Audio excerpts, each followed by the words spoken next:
Today I'm going to share with you one of my family's favorite dinners. I don't know if I could say it's their favorite, but they eat it and they don't complain, so that's a win in my book.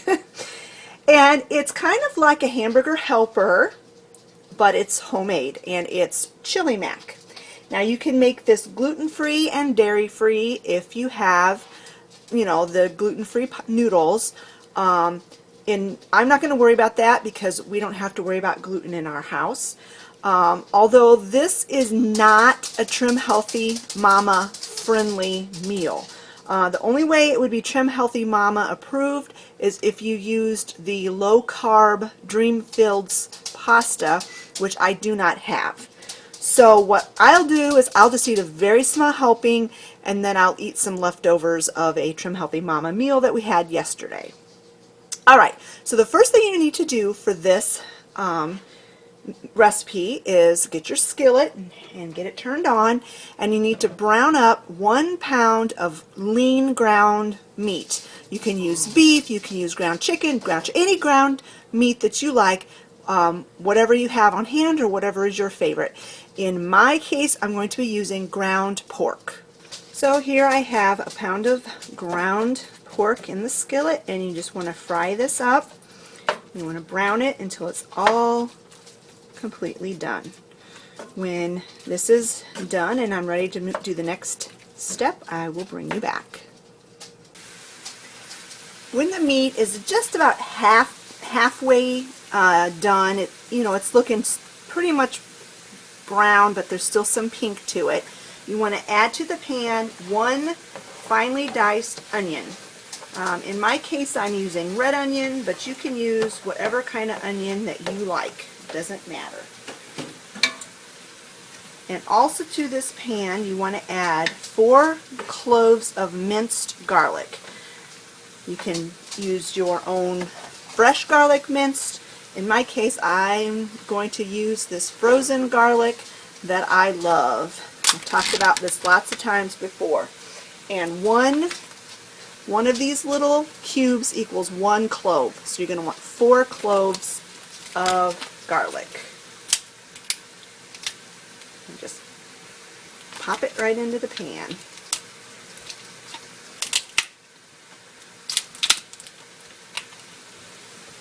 So you just cook this up the rest of the way until the meat is completely cooked and the onions have started to soften. And in my case, the garlic has defrosted or thawed out into the mixture. So when this is ready for the next step, I'll bring you back. The meat is browned and the onions are soft. So it's time to add the next ingredients. And this is such a simple recipe. Now the recipe called for tomato paste, which I thought I had, but I don't. So I'm just gonna, you can either just do without it or you can substitute. And I'm going to substitute some ketchup. I'm just gonna put a couple of squeezes of ketchup in, just to up the tomato flavor a little bit.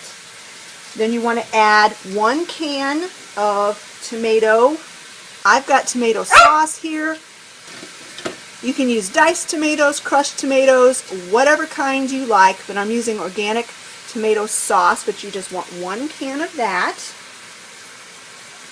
And I'm going to add a little bit of water to this can at the end to pour in there. You're also going to add 1 can of broth. The recipe called for beef broth, but I don't have beef broth, I have chicken broth. So that's what I'm using. And since I'm not using hamburger, it doesn't matter. If you're using hamburger, you're going to probably want to use beef broth just to keep that, flavor going. But I find that chicken broth is very mild and really doesn't lend a strange flavor to foods, so I use it quite often. Then you're also gonna add 2 different kinds of seasonings, oregano and chili powder. So you want 2 teaspoons of oregano,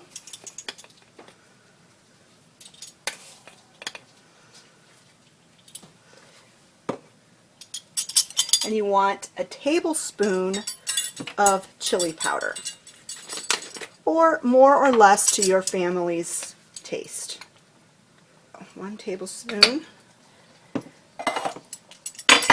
You're also going to add 1 can of dark red kidney beans, and I am using the organic brand from Walmart.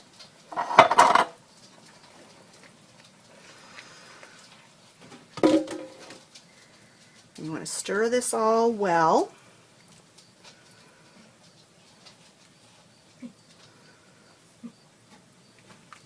And then the very last ingredient you're going to add is the noodles. It calls for 2½ cups of noodles. I'm using the organic noodles that I get at Costco. So I'm going to go ahead and measure out 2½ cups of these. There's 2½. It's more closer to 3 cups. It's just the way it kind of came out of the bag, but that's okay. And I'm going to rinse out, like I said, I'm going to rinse out my tomato sauce can and add the water in there. That was about ½ a can of water. So what you do now is you bring this to a boil, you put the lid on it, and you cook it until the pasta is done. However long your pasta takes. We always say it's like 7 to 10 minutes, but I find that a lot of times the pasta cooks faster than that. Alright, when this is all done and supper's on the table, I'll bring you back and show you what it looks like. Here it is when it's all done, and you can see it's still piping hot and steaming. If you can do dairy, then you would want to sprinkle it with some shredded cheese, you know, if that's what you like. Obviously I won't be putting any cheese on mine, and I'm only going to, like I said, I'm only going to be eating a small helping of that. What we're going to have to go with it is watermelon from the garden and mixed vegetables. It's mostly peas, but there was just a few broccoli flowerets left, so those got thrown in the pan as well. I hope you enjoyed this video of a really quick, easy dinner that's family friendly and just about everybody will like. It literally takes about 20 minutes to do this, to whip this together, especially if your meat is already thawed. And if you're ever stumped for a meal, I hope you give this recipe a try. Thanks a lot for watching, friends. We'll talk to you later. Bye!